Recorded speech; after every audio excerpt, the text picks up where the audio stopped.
This episode is sponsored by JDAQA Software Testing, your scalable solution for manual, automated, security, and performance testing. Check us out at jdaqa.com. And with that, let's get on with the show.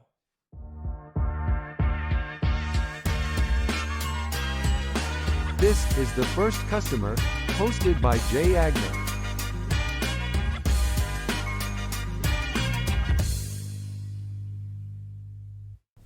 Hi, everyone. Welcome to the First Customer Podcast. My name is Jay Agner. Today, I'm lucky enough to be joined by Chris Anderson of Elevate Media. They make sales simple for coaches by launching them a top 5% podcast, which seems like a very valuable thing to do. Chris, hello. How are you, buddy?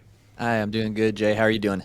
I'm good. Like I said, I think you might be my first person from Indiana. We were talking about what we're supposed to call you folks. Hoosiers, I guess, is the correct answer. Yeah. But so let's start at the beginning. Where did you grow up, and what kind of impact did that have on your entrepreneurial journey?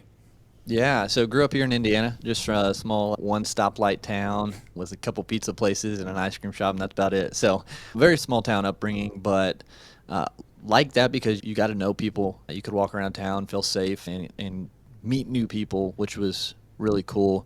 My journey is different, I feel like, than a lot of other entrepreneurs because I never really had specifically the drive to build a business when I was younger. I never had like a lemonade stand really or anything like that growing up. I never, bought a bunch of pencils and sold them for more at school or anything like that. It was just, I don't know. I've always just had the drive to be different and, live a different life, I guess. And it just kind of turned into entrepreneurship, after college and things like that. But I mean, I had a great upbringing. I was super, super blessed with great parents who loved me, who provided a great life for me, and they instilled a lot of traits that I think have helped me along my journey as far as, hard work, even when things suck, just nose to the grindstone when it is needed, but still being there for family and being able to harmonize those things, but doing the work that needs to be done to accomplish great things. So got a lot of great lessons from them, a lot of mentors in my family.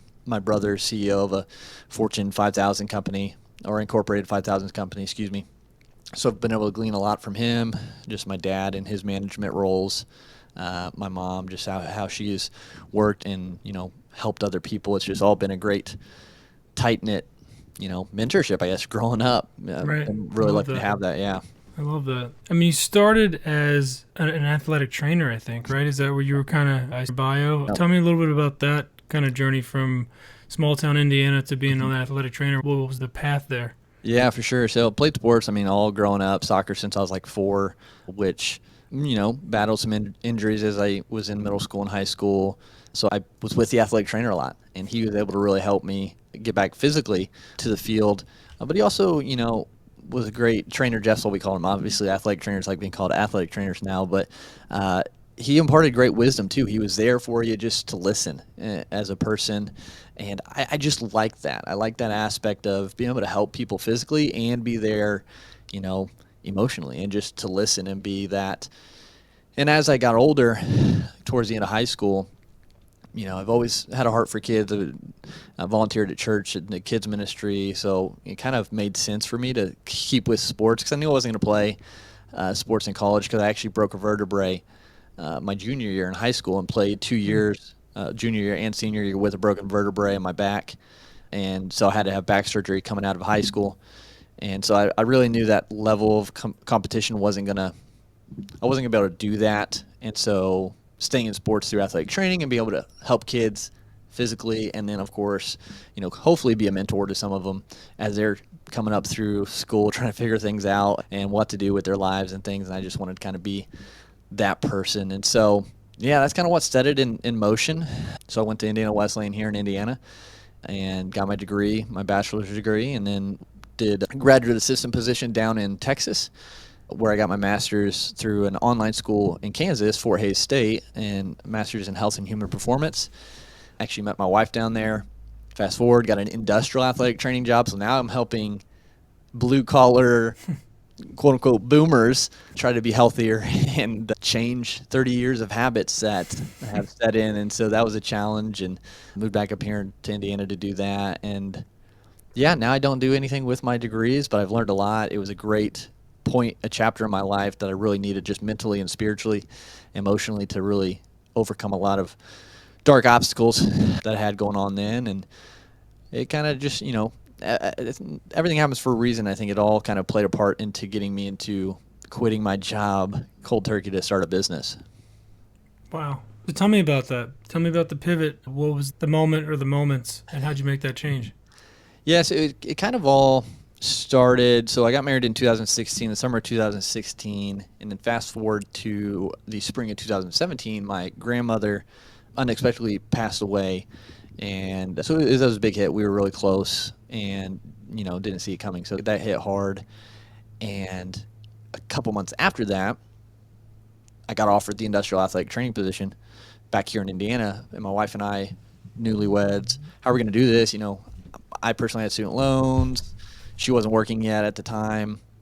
Like, how can we have a house, or how can we, move somewhere else that's probably going to be more expensive for you to do this? And my grandparents' house that my grandpa actually built about 50 years ago was in my mom's name. And she said, hey, no one's showed interest in this. Like, you guys are more than welcome to live here and pay rent, at a very discounted rate, basically. And that's how it worked out. So that was a rough time.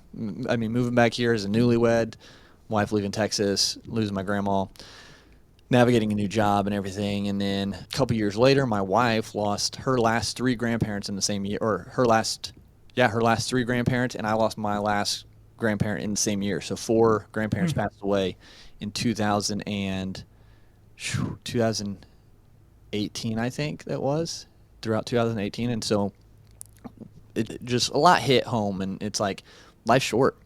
We don't know how much time we have. We lost other people unexpectedly, and it just kind of poked the bear in my gut. Life's too short, and it got to the point where my job, which it's a business, they have to run it that way. They're like, hey, you've used all your bereavement, so like you can't go to Texas unless take unpaid time off, like, because you've used your bereavement and you had all your vacation days spent. Right. And it just, I don't know, it didn't sit right with me. Again, I understand the factors behind it, but it's kind of the last straw. And I was like, I can't. I'm tired of working for someone else, them telling me what my time is worth, for one, that there's a limit on how much my time is worth and what I can do with it. So I got to figure something out. And about that same time, really got into Lewis Howes, the School of Greatness podcast, and just was like, wow, there's so much more out there. Like, I could do so much more. Like, I could do it. So to fast forward again, 2019, started my own podcast, Pencil Leadership, and that's where I kind of started trying to do a business. In 2020, April 2020, pandemic hit here in Indiana hard, and I quit my job about exactly the same time. And no income from the business, no idea really what I was going to do with business. I had an idea of like the direction, but no idea what I was going to do or how I was going to do it. I just knew I was going to figure it out. And that was the moment of burning the boats and really trying to figure out, hey, you're running out of savings now. What are we going to do? Wow. I just talked to Brendan, who I think you're connected with as well, who mentioned Lou's podcast and is a huge his. So I think that definitely has ignited a lot of fires. So tell me about Elevate. I mean, is that Sure. kind of the moment where that all kind of came together, and is what you guys are today the same as when you started it? Yeah, so I went about a year trying to figure out Pencil Leadership and to make it work, and I really wanted to help people start businesses and grow businesses because I had learned so much from Lewis and everybody else. I was like, yeah, but there's a piece missing, and I hadn't done that yet, and so that I think kind of inside of me, I knew like it's not something you can do yet because you're not there, you haven't done it, and so people have been coming to me, hey, how did you get your podcast in the top 5%, now 2% in the world listen to? Like, how have you continually have growth? Like, how have you done all this stuff? And so I would take in clients here and there because we needed income to come in, and so it helped them launch their podcast and consult them and give them direction with it. But I was like, I don't want to do podcasting stuff. I want to help people, Right. build a life they love, like, which I hadn't done yet. And so it got to the point where in 2021, the end of 2021, I kept getting more people interested in, hey, how did you do your editing? Like, do you do that? How do you launch your show? And I was like, okay, faith is a big part of my life. And so I kind of I leaned, I said, God, what are you trying to tell me? Like, I'm listening. And it's just, stop fighting what I'm giving you. Like, stop fighting your skills and what you've been successful with, and lean into it. And so I did. And I did a DBA, doing business as under my LLC as Elevate Media Group, and leaned into launching people's podcasts and doing post-recording production for them. The same month I did that, I got my first monthly reoccurring client, and it's just been growing ever since. And it's been a fantastic ride. We launch video podcasts now. We saw that need, so we opened up into the video space because I think that's more beneficial for businesses and brands. Still do the post recording production, and now implementing in-person recordings for businesses and brands, like commercials or interviews. So yeah, it's been going well. I'm super blessed and thankful for where we're at, grossing six figures. Back when I started, I just wanted to make $1,000 a month just starting out. And so always trying to remember where I came from, because, now we want to get that next goal, and you get frustrated sometimes. But when you can look back at, this is where we started, and those were the frustrations back then, like, hey, we want to make something, not to forget that, because now when you're in moments where you're frustrated with where you're at, you're like, hey, we've been through this before, just keep fighting the fight and keep at it, and, things will happen. So. Right. Well, that's a great story. Whether it's God or the universe or whatever people choose to believe, I think you hit on something key there, which is, don't ignore the things that are coming at you if you're trying to start a business. Mm-hmm. I mean, there's things you've done in your past. There's things that are in your network now. Like, you got to pay attention and be ready and kind of accepting of those things. Because it's not always something, you don't have to have a passion for it, right. Honestly. You just got to, it's got to be something that the market wants and values and will pay for, and that you're good at, or that you can have a team that's good at. And that's why I tell a lot of people, they're like, oh, I love doing this. I'm like, well, will people pay for it? Do you know if they'll pay for it? Well, I don't know. I just love it. Well, good luck, because if they don't pay you, it's not going to last very long.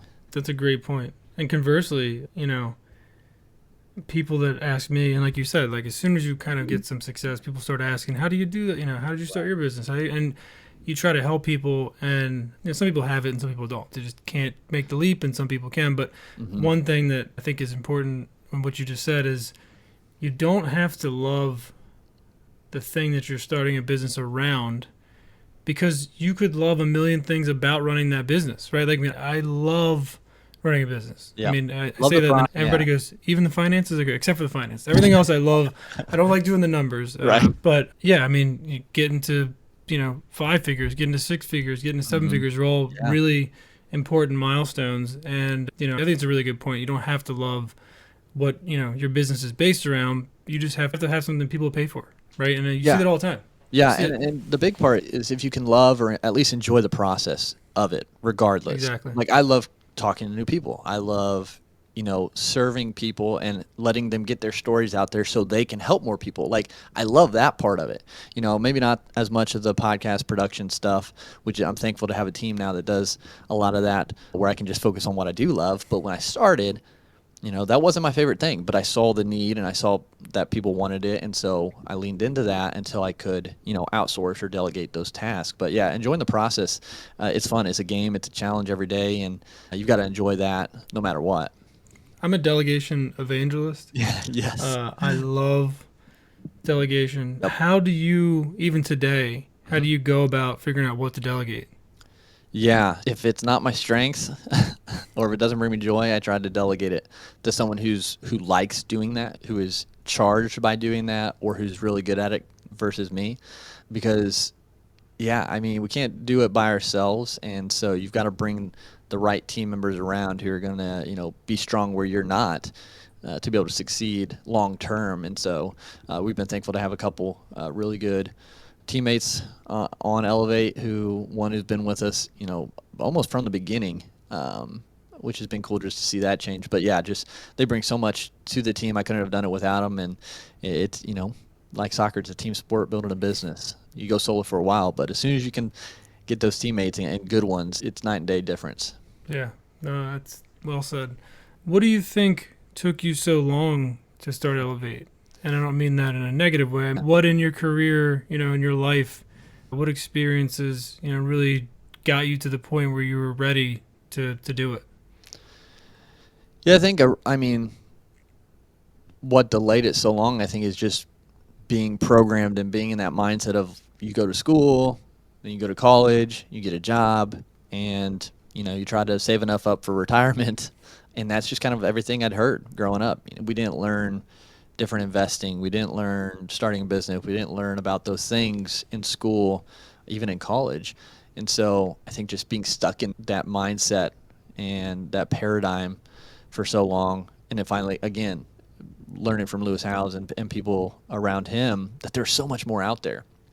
And I think as far as Elevate goes, I was the biggest issue. I was the biggest roadblock in this journey, because I didn't want to do that. I wanted to do what I wanted to do, and I didn't do what would be best, going forward. And then it was when I finally put my ego and pride to the side and saw like the opportunity that was there and how I could make it work and enjoy it. That's when things change. So, and again, going back kind of what I mentioned, realizing life is short. We're not promised tomorrow. We're not promised the rest of today. And so why not take action and take some risks and, be different and do something different and just try at least. And at the end of the day, I can say I've done that no matter what. And that's what I'll continue to do, throughout my life. I love it. If you had to start Elevate specifically over again tomorrow, with everything you've learned, what would be step one? Step one, don't underestimate the value of what you bring.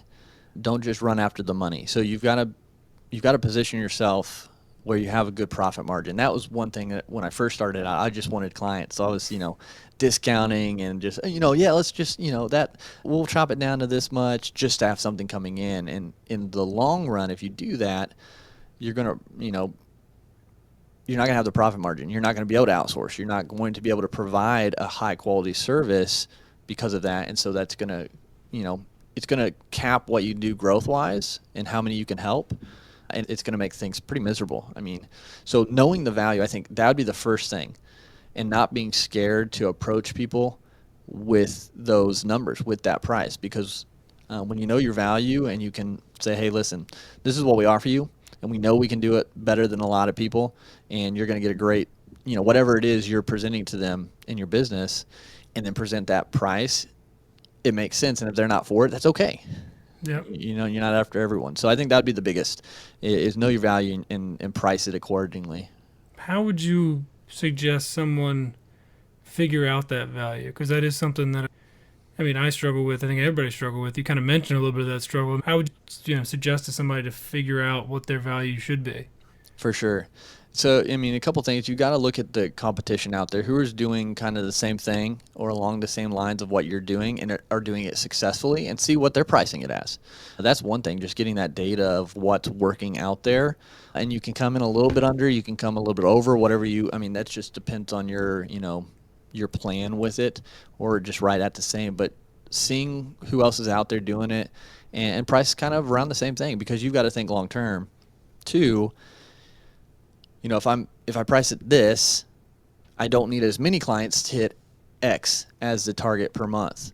And then, if I'm looking, average 25% profit margin, okay, if that's the case, then I need to charge, X amount so I can outsource someone who, I've seen on Fiverr, or I've seen these other organizations pricing their services, or these individuals pricing their what they do at certain amounts. Okay, so if I do that, if they're paying me X amount per month, and I bring someone on and I have to pay them X amount per month, and then everything else you have to take into consideration that what it costs to provide that service, and then of course you need to take some home at the end of the day too. So you've got to build that out and really look at the numbers. As much, Jay, I don't like it either. That's why I married a math teacher. But look at that and understand, like, if you don't charge the adequate amount, what gets left out? Is it that other team member? Is it, that tool that can make things better for your client? And is that going to be fair to your client? Right. So just standing your ground, understanding that, with that price, you're going to be able to provide the top-notch service and just stick with it and show them, through testimonials and through social proof that you can and will provide that service at that high quality level. Yeah, I love that. I mean, I think we all do the scrappy thing to start. Oh, yeah. Like you said, we'll do whatever we can do to get, but then you start to realize you can stop racing to the bottom much quicker than you probably thought you could originally. And like you said, it doesn't do anything but really cheapen the value of your services in your customers' eyes. You kind of bend too much to lower your rate. So there's that happy medium. And there's lots of, there's the whole, you should be pricing your things 5x of what you are today, and it's Right. But then there's there's too cheap, but I think there's a good middle ground, right, where it's like affordable yet, like you said, you're hitting all your numbers. And I as much as I hate the numbers, I do like, I like forecasting out at least enough to know, where I'm at. But those are all great points. Let's pivot a little bit. Okay. Got 2 kids. You mentioned, not promised today, not promised even till Right. this afternoon. Great points.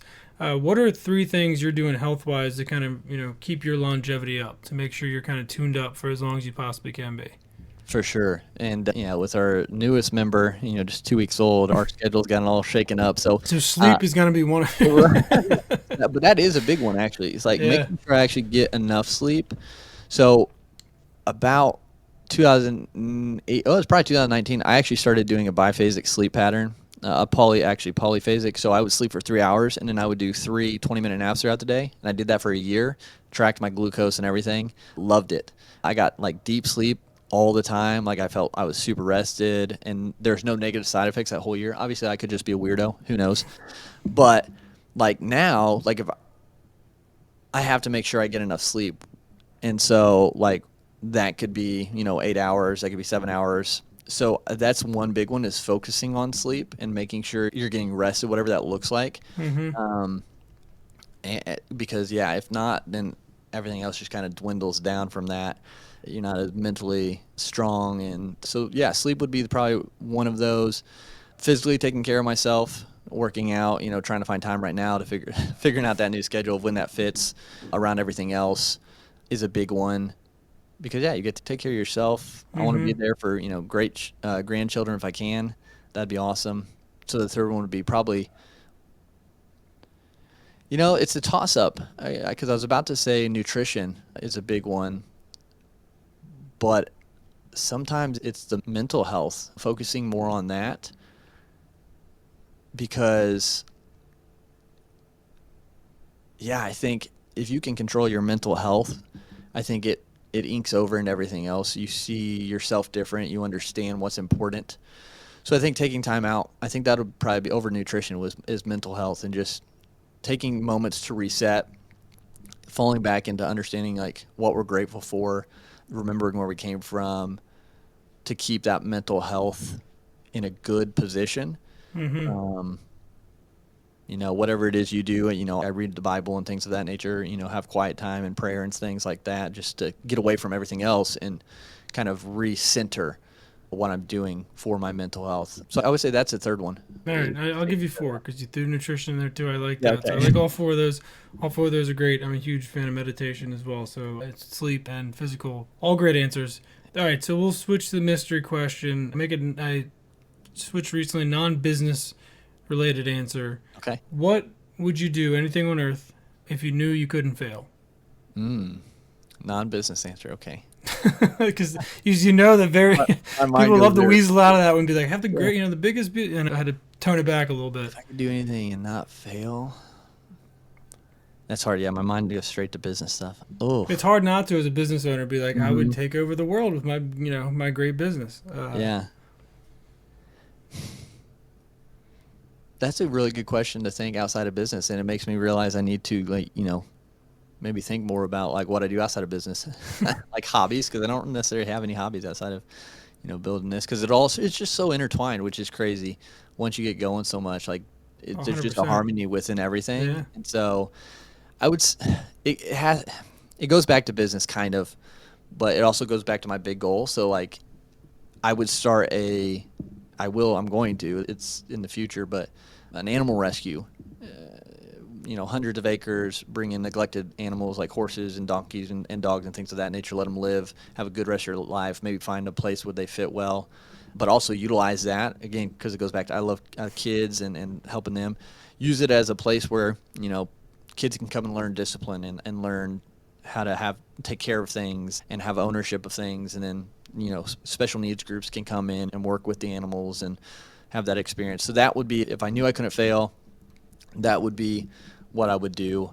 I love that. That's a great answer. That's my big goal. So it's no business. That's it could be a business, but that doesn't fall under the rules where, people like to say, well, I'll just make my business great. So that's awesome. I love that answer. Well, Chris, you were fantastic, man. I've done it there. You were a great guest. I love your story. You're kind of a local guy with, doing his thing, starting a business, to kind of etching your own way out there, finding something new to do. So it's a cool story. I like it a lot. How can people find you and Elevate? Sure, yeah. You can check out more what Elevate does, elevate-media-group.com. Kind of a mouthful, but we haven't bought the other domain yet. So, or you can connect with me personally on Instagram. Probably the best is @chris.t.anderson. And I'd love to, take any questions you guys have. I answer those personally still. So yeah, always there to help how I can. Awesome, man. Well, you're great. I appreciate your time today, and you have a good rest of your week. All right, buddy? Hey, thanks, Jay. Thanks for having me. Appreciate it. You got it, bud. Thanks, Chris. See ya.